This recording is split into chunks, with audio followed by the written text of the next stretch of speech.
va Birlashgan Millatlar Tashkiloti rahmat dasturi bilan birgalikda grant loyihasi Toshkent shahrida kam uglerodli transportni rivojlantirishga qaratilgan.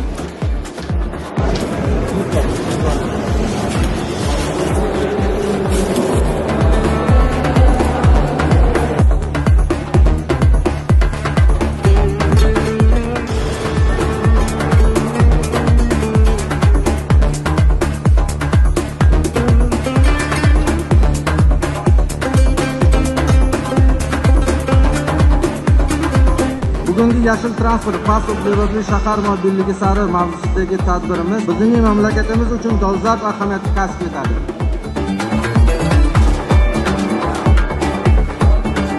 Transport vazirligi uchun ustuvor yo'nalish bu barqaror, raqamlashtirilgan, xavfsiz va hammabop jamoat transportini rivojlantirishdir.